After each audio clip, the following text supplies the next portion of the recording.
안녕하세요. 미분명리 감명 실전 비결.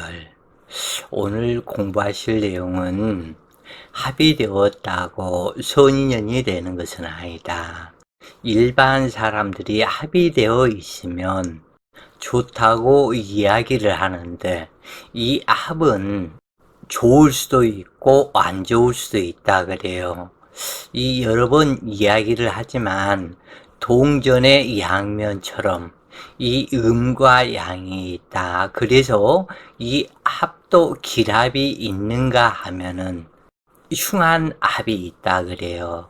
그래서 합이 되었다고 해서 길인연이 되는 것은 아니다. 그래서 이 합이 길합인가 아니면은 흉합인가, 이것을 먼저 파악해야 할 것이다 그래요.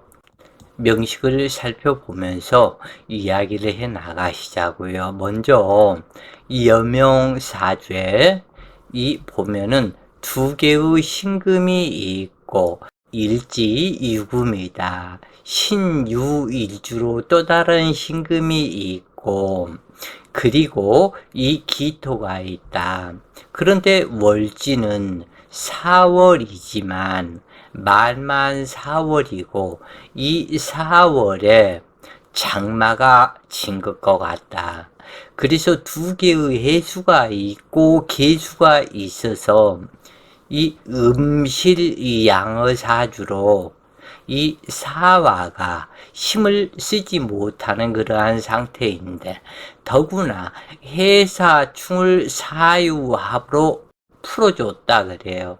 그러나 사유합이 풀리는 순간 이 해수 계수에게 맞아 죽는 사중병화와 같다 그래요. 그래서 사중병화가 신금에 합의되어 있다고는 하지만 무력한 병화이고, 그래서 합의되어 있다고 선인이 되는 것은 아니지만, 그렇지만 여기에서는 이 사중병화를 용신할 수밖에 없기 때문에 기랍이다 라고 이야기를 할 수가 있는데, 이것은 기랍이 되는 것은 아니다. 왜냐하면 합에 의해서 자기가 무력하게 되어서 합으로 인해서 자기 할 바를 잊었기 때문에 결코 좋은 합이라고 이야기할 수 없는 그러한 관계이다. 더구나 자기 자신은 계사로 왔다. 그러기 때문에 이 계수로부터 흑운 차이를 당하기 때문에 그 어떠한 힘을 쓰지 못한다.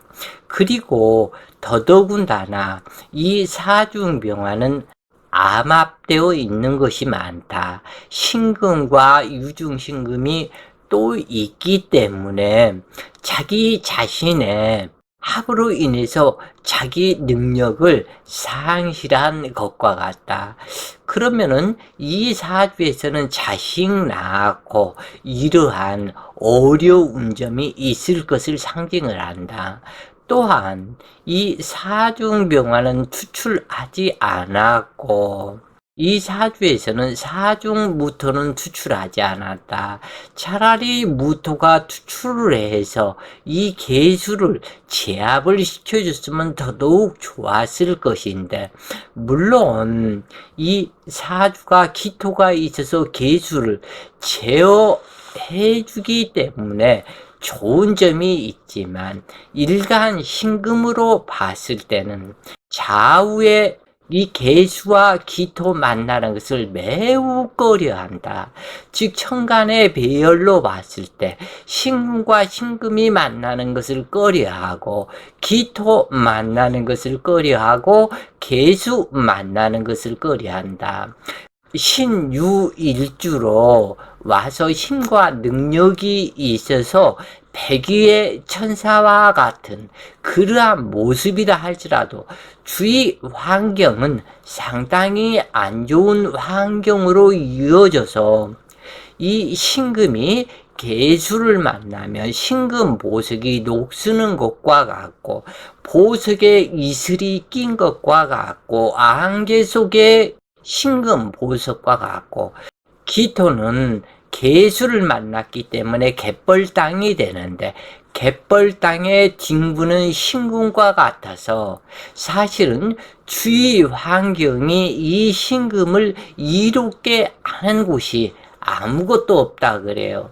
이러한 원인은 이 해중 간모, 이 목기가 없기 때문에 전체적으로 발생하는 그러한 상태인데 운기까지도 오미대우는 어렸을 적 성장 과정이기 때문에 좋은지 어쩐지 모르고 그냥 지나가 버리고 실질적으로 문제가 되는 것은 신유술 해작축으로 운기까지 음실양어하게 가기 때문에 이것이 큰 문제를 만들어낸다.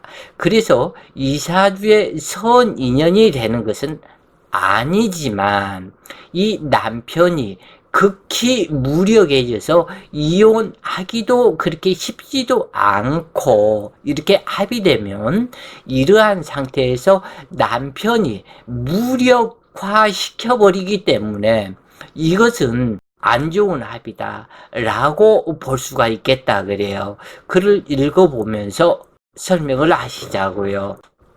투출천간이었고 연월지 해사충을 사유합으로 풀었다고 하지만 정관격이라 할 수 없는 상관 경관의 합격이다.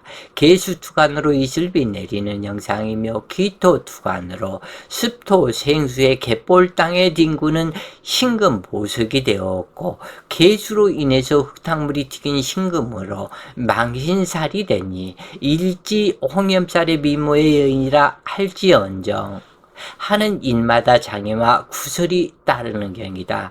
그리고 이 부분 한 가지를 아셔야 하는데 이 부분이 일간 옆에 계수와 기토가 근접해서 이렇게 붙어 있으면 의학으로 고치지 못하는 불지의 유전인자 병이 있는 경우가 많다. 그러나 이 사람이 불치의 유전인자 병이 있는 것은 아니다. 유전인자 병이 되기 위해서는 신축일주이거나 개축 백호가 있어야만이 불치의 병에 해당이 되고 이 상태에서는 4월이고 일지유금이기 때문에 불치의 병이 있는 것은 아니다 그래요. 이 사주는 득자 이별에 남편을 부양해야 하는 인생으로 남편 덕은 기대할 수가 없고 신금일간이 해수를 만나면 길선인연으로 금수레를 타고 간다는 금여성이지만 귀신이 되니 폐차 타고 시집가는 날 비가 오는 영상이다. 성능력은 태영하지만 그 대상자는 쇠약하여 절신과 사신이 발동하니 남편 사별에 해당하는데 사별 전에 이별한다면 남편 사망은 면하는 경우도 많은데 언니도 과부이며 당지도 과부가 되는 명식이다. 어머니의 덕은 무해무덕하지만 아버지의 덕은 기대하기 어려우며 음실양어하므로 사중병화로 용신을 정하기는 하지만 재성운이 좋은 사주이다. 해사충을 사이합으로 풀었다고 하지만 유금이 합충을 당하며 해사충이 발동하고 부부 헤어지게 된다. 재생활을 못하는 무재성이므로 남편 덕을 기대하지 말고 직업 여성으로 남편을 부양해야 하는 삶을 살아야 한다. 대체로 재관운이 길하지만 인수가 재성을 동반하고 오는 흉하며 재성이 관성을 데리고 오는 갑오나 병이 정모 같은 운이 길하지만 수와 상전하는 운은 불길하다. 남편인 사중병화는 자식이 무서워. 꼭 이 사주의 형상이 그렇다 그래요. 이 사중병화 남편은 자식이 무서워서 마누라 치마 뒤에 숨는 격으로 직장 생활을 못하고 무능력한 남편 인연이다. 그리고 개인 사업한답시고 일하다 폐지하는 남편 인연이다. 사중무토와 시간기토는 어머니가 되는데 투출천간에 우선권이 부여된다고 하지만 이 이때 유심히 볼 것이 금묘화실에 중점을 두고 봐야 하는데, 사유합으로 당주와 합하고 있는 사중무토가 어머니이고 월간계주가 아버지이다. 해중간목이 아버지일 듯 하지만 계사는 월주로 간지 동주하였고 무재성이며 식상은 지성을 생하는 오행이므로 계수가 아버지가 되는데, 월일지 해사충의 부모가 헤어졌다는 것을 상징한다. 명식에서 필요로 하는 육친이 무투가 나면 해당 육신의 덕이 불미하게 되는데, 그러기 때문에 아버지의 덕은 전혀 없으며 어머니의 정이 당주에게 향하지만 시간에서 기토 편인이 투출되어 후모의 손에 성장할 것을 상징하지만, 아버지 어머니 덕이 없는 팔자가 이 후모로 인해서 또한 망신을 당할 것을 이사주는 상징하고 있다. 갑오대운은 아버지의 생식기인 해중간목이 투출한 것이 되어 각기 합을 맺는다. 이처럼 생식기 합에 바람나는 것을 막을 수가 없는데 색정이 들어가기 때문이다. 그러므로 이때 부모 헤어지고 기토인 후모를 맞아들였는데, 후모는 해중간목과 암합이 되어 있으므로 남자가 있었던 여자이다. 관살은 나를 지키는 법질서이고 남편이며 가정을 보호하고 재물을 지키는 법질서인데, 식상과 남행식은 법질서를 파악함으로 능력 발휘를 할 수 없는 남편이다. 여자의 성능력에 대항하는 힘이 부족하므로 직업이 하찮하게 되며 조루증과 발기부전으로 밤이 무서운 남자가 되는데, 당주의 마음은 남편을 보호하고자 하면서도 타인의 제어받기를 싫어하는 방골 기질로 안하 무인이 되는데, 비록 두뇌 총명하지만 잔머리꾼으로 남의 조언을 거부하고 살기에 직장 생활에 변동 변화가 많고 양호한 직업이 되지는 않는다. 병대운은 정관운으로 남자가 나타나 교제하고 결혼을 하게 되는데, 따라서 25세 병자년에 결혼했다. 신대운은 해사충이 발생하지 않으므로 무사하지만, 그러나 남편은 더욱 무력하여 꺼져가는 불이 되고 관제, 구설송사가 발생한다. 누구나 결혼할 때는 세상의 모든 축복 속에 신데렐라의 꿈을 꾸지만, 결혼 후에는 결혼은 현실이며 꿈이 아니라는 것을 깨닫게 된다. 애식장에서 굳은 맹서, 검은 몰이 팥불이 될 때까지 살겠다는 언약도 실질적으로 부부 헤어지는 그 부분이 여러 이유도 있겠지만, 100년 해로 하겠다는 그 언약도 사실은 돈 없으면 지킬 수 없는 언약이다 그래요. 그래서 돈 때문에 헤어지는 일도 상당히 많다고 그래요. 그러므로 신대운은 결혼 생활에 회의가 오기 시작한다. 신데렐라의 꿈은 점점 사라지고 현실적으로 돈이 있어야 된다는 것을 강하게 느끼기 시작하면서 비교 의식이 발생해서 남편을 친구들의 남편과 비교하고 남편을 무시하고, 이때부터 강하게 돈 벌어 오라고 하게 된다. 그러나 무능력한 남편이 자기의 바램을 채워줄 수가 없다.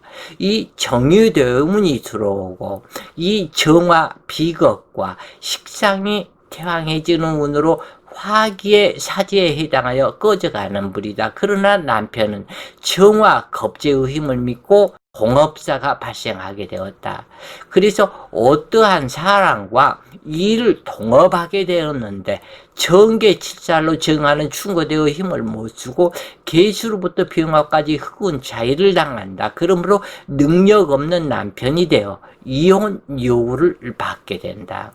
남편은 암장은 포함 세계에 명암합되어 능력을 발휘할 수 없는 일사무성일 수밖에 없다. 오히려 남편의 능력을 믿은 신금이 자기 발등 스스로 찍은 경우이고, 능력 없는 남편을 만나도록 인연이 된 것이니 누구 탓할 필요도 없을 것이다. 정유되어 온 32세 이모녀는 아버지와 정화의 치열한 싸움에 아버지는 사망하였고 34세 계미녀는 더욱 치열한 싸움을 하고 남편은 더욱 무력해져서 백수로 지내다가 이혼 요구를 이 신유일주 여성에게 계속 받게 된다. 34세 갑신년 간목에 돈을 벌어보려고 하지만 갑신을유년 이때 잘못하면 군겁쟁계를 당하고 인생 최고의 패망으로 연결될 수 있는 운이기 때문에 갑신을유년은 죽었다 생각하고 직장 생활을 해야 한다 그래요. 남편은 사유합의되어 죽은 듯이 순정하며 처가 원하는 모든 일을 다 해줘도 이미 정떠난 신유일주 이 신금은 냉랭하기만 하다. 37세 정해년을 만나면 유유자영의 세 개의 해수가 자영하며 해사충으로 관제재앙 구설수에 손을 안 들 수가 없는 사중병화 남편이다.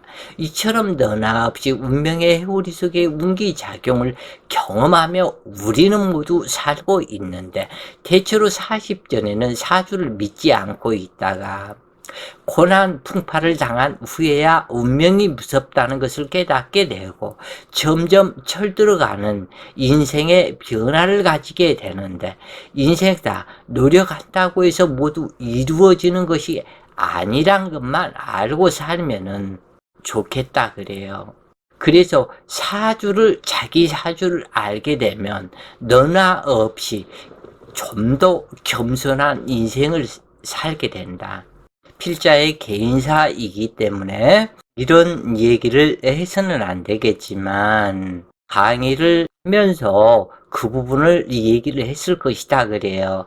필자의 사주가 흉하다 보니까 부부 이별 사주가 정확하게 들어있는데 그 이별을 피하기 위해서 필자 나름대로 많은 노력을 하고 이렇게 했는데도 필자가 노력한다고만 해서는 안 되고 부부 서로 같이 노력을 해야 손뼉도 마주쳐야 소리가 난다고 그러는데 그러나 둘이 같이 노력하지 않고 한 사람은 잘못된 생각을 하게 되니 어쩔 수 없이 혼자가 되었는데 어찌되었건 부부 이별할 그런 사주면은 그 이별 운이 오게 되면 이렇게 헤어지게 되더라 그래요. 그래서 이것은 필자가 경험해봤던 그러한 일이고 뭐 그렇게 넘어야 할 산을 둘이서 같이 잘 넘는다면은 문제가 없겠지만 그 산을 혼자서만 넘는다면 이것도 또한 문제가 될 것이다. 어찌되었건 손뼉도 마주쳐야 한다는 그러한 말처럼 둘이서 같은 마음일 때 이것은 능히 어떠한 안 좋은 것을 뛰어넘고 이렇게 갈 수도 있는데 혼자만 그런 마음이라면 좀 더 힘들지 않겠는가 이 생각을 해본다 그래요. 자, 오늘 공부가 여러분 공부에 도움 되셨기를 바라며 오늘도 좋은 시간 되세요. 파이팅!